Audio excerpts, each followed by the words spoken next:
Good morning, Denise Dryden here. I'm on Bainbridge Island. I'm down tucked into this little alcove where there's a health food store called Willow Tree, and right around the corner from a bookstore called Eagle Harbor. And bookstores, and there's a picture there, but it was so noisy out on the street that it wasn't going to work, but that was my intention. Today, it's the 5th in the series of holidays through the eyes of the sensitive. You know, what really happens with those of us that are sensitive during the holiday season. And this part of the series is called Finding Refuge. Now I wanted to start with two different definitions. And, you know, because I want to make sure we're all on the same page when I use words and that we have a commonality in how we understand those, right? So the first word I want to start with is the word distress. When we are in distress, it is extreme anxiety, sorrow, pain. It is temporary most of the time from someone or something. It's external. It comes at us from outside. You know, like a ship in distress is about a storm. And the fact that the ship is having difficulty. A person in distress is usually caused by something else. Acute physical or mental pain, misery, and agony. Sorry, it's not quite this dark, but let's just keep going with this description. To cause someone anxiety, pain, or sorrow. So you can cause somebody distress, and you can feel distress, right? It's when we go into decline, or when we're having difficulty, right? Does that make sense? So these are the kinds of things that, you know, when we are in distress, we are hypervigilant, we're worried, think something's coming at us from the outside, and it causes us pain. It causes us anxiety. It causes us sorrow. It causes us something. So just hold on to that, and let's take distress and put it over here. And then the second word that I want to play with today is refuge. And refuge is a condition of being safe and sheltered from pursuit, danger, or trouble. So it means that there's someplace that's safe and sheltered, right? It's something providing shelter. So a refuge is something that provides us shelter.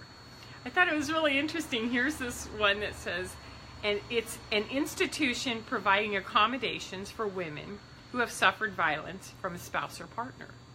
And I want to broaden that a little bit because it really means that it's an institution or a place that accommodates all souls who have experienced violence, because we have a lot of refugees right now who are seeking a safe place away from the violence that they've been exposed to on a day-by-day, hour-by-hour basis. It is a state of safety. It's a place of safety, and it's a shelter or protection from distress. So they go hand in hand. When we are under distress, we need refuge. We need a safe place. And what I want to do with this part 5 of the series is talk about what causes distress, especially in sensitives, especially at this time of year, and then how do we create a refuge, a place where we can get out of that, right? So first and foremost is that distress can be caused from a lot of different things. It's anxiety, worry, and pain. So when you think of when your body's in distress, where does that come from? What opens this up and says, my body's in distress? So it's external. It's outside of ourselves. It could be weather. It could be the collective. It could be a conversation you overheard. It could be an accident you witnessed. It doesn't matter. It's something that happens outside, and it causes us distress. It can be from someone or something. So knowing that we put all of these 4 parts of the series ahead of us, we know that family can cause distress. Our partner, our children can cause distress. We can cause distress to them. Parents, teachers, classrooms on a day-to-day basis, work environments. Play with this. Find out, where do you go into distress? What causes you to just go like, oh no, This is not working. Holidays especially, because, you know, if distress can be temporary, it can be really accentuated during the holidays. Because it's temporary in nature, it kind of comes out as boom, and then backs off, boom, and then backs off. Or in certain places, it's extremely strong, and when we step out of those places, it goes away. So pay attention to where and when distress comes up in your body. And it's reactive. It means that when stress comes in, we go, wah, and we sort of ripple it and pass it down, right? Something just happened to me, I'm going to pass it on. If we don't know that we're in distress, we don't even know consciously how many different ways we're passing it out of ourselves. I've got a dog tethered to a pole outside the restaurant who's just so unhappy and has now started to howl. So if you hear him, just send him lots of love. So when it is you who's in distress, or your partner, or you're a parent, and you're noticing that that other person is in distress, you can watch, what do they do?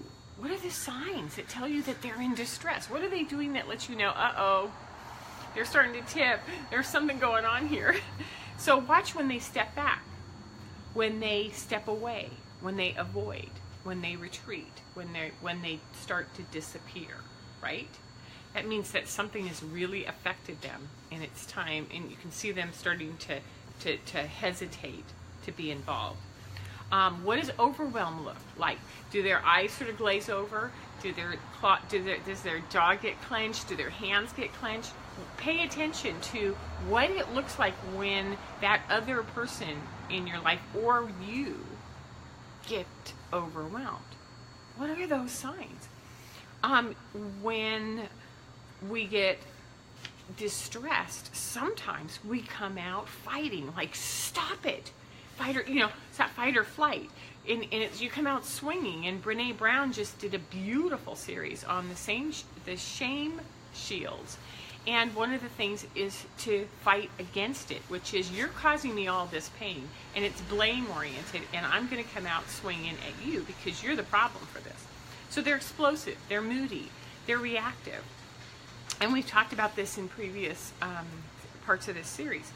And then there's that flight where they get quiet, frozen, disconnected, like not even in their body.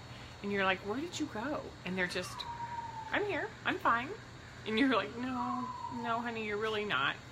And something's going on. So let's pay attention to what that looks like. So again, what are the symptoms of distress? Where does it show up in your body? And then once we know that distress exists, that we are in that parasympathetic trigger, cortisone starting to come into our body, we're in fight or flight, then what is that you can do that provides refuge? And so refuge is a compassionate word. It's like, how do I become a place of safety? A place of safety from violence, safety from the external, safety from the environment. And if I can't find it within me, how do I seek out places where that might happen?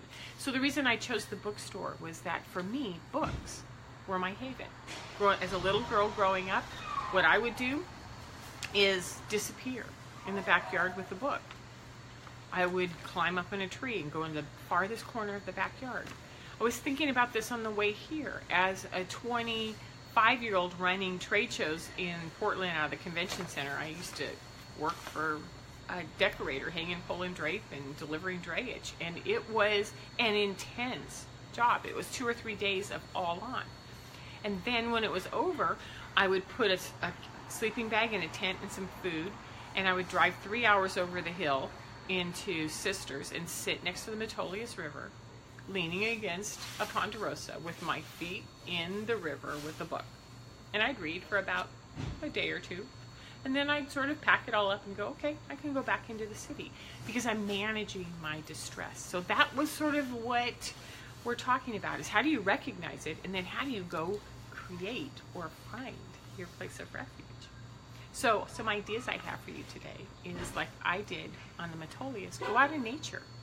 Go find out how the trees, the river, the ocean, Find out what the big stars in the sky have to say.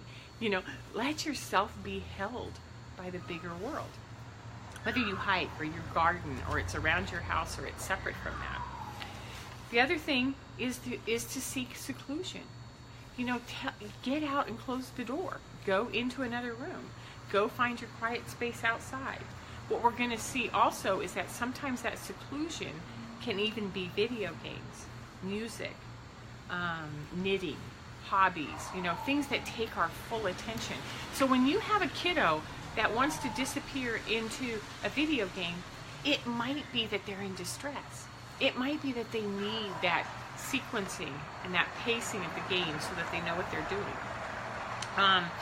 As I said, crafting. What are some of the other things that come to mind that you know that you can do that will give you some seclusion, some separation from this distress? And then the other idea is, what can you do to deepen your mindfulness? So is it yoga? Is it meditation? Is it breath work? Is it divinity tools? Like for me, I throw my cards and I'm like, what's going on? I really need a bigger picture here. Conversations with others. For me, the other thing that I do is I hang out in coffee shops where it's quiet. Sometimes I put some music buds in my ear and I just get lost. And I sort of like the hum of the room, but none of it feels distressful like it's coming at me. So finding refuge. Number one, know the signs.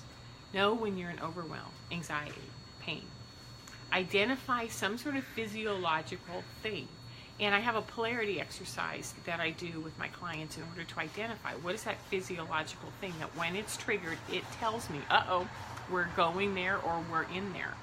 Clenching your hands, clenching your jaw, tightening your shoulders, watching your ears and your shoulders get closer together, your belly, your knees. I mean, it'll show up somewhere. Know what those are and know when you're triggered. The third thing is have 2 or 3 specific things that are your go-to things. Oh, this is when I'm in distress, so now it's time to let everybody know I'm going into the family room by the fireplace. Do not bother me. I've got an hour or so of reading to do. Sudoku. I need to go take a walk. I'm going to go to a yoga class. I'll be back. So it's creating that space or that time and knowing where to go and what to do. Identifying the signs and then having something in place that when you do that, it brings everything down. My suggestion is the 4th thing is to communicate with those you love. You can't just slam the door and walk out. What you can do is say, I'm experiencing an incredible amount of stress right now, and I'm going to fill in the blank. I'm going to go out to the shop. I'm going to work on my cars. I'm going to go take a hike down by the river. I'm going to take the dog for a walk. I'm going to go to yoga. I'm going to go take some laps at the gym, in the pool. Fill in the blank. These are the things you communicate. And I'll be back. I just need some time because right now I'm like out here, which lets everybody know also that, I didn't get that maybe this is more triggering than we thought it is. So it's communication both ways. And it's like, oh, now I know what's going on. Give yourself some specific time. Whether it's, I'm going to set the timer or set a meditation app, and I'm going to sit on this pillow for 15 minutes or 30 minutes. I'm going to spend an hour going out to the forest and talking to the trees. I'm going to sit in the sun between 3 and 4:05 on the Pacific coast and watch the sun go down behind the mountains at 4:05. Set a specific time. This is what I'm going to do to feed myself, and this is the time I'm going to take to go do that. And then you can also communicate, like, hey, I'm going to be gone an hour, and if it's really bad, I'm going to be gone 2 hours. This is what I'm doing for me. Or you can say to your son or your daughter who's really engrossed in video games, it sounds like you need some time. So how about if we agree that for 2 hours you get to just get lost in this room, and at 2 hours we're going to come in and say it's time to come back out, and then we're going to work on how that transition happens, right? So it's clarity, and it's setting a time so that you give yourself permission to let go of everything that you're holding on to and create that space of refuge, which is what all of us need, especially right now during the holidays. This dog is just really getting louder.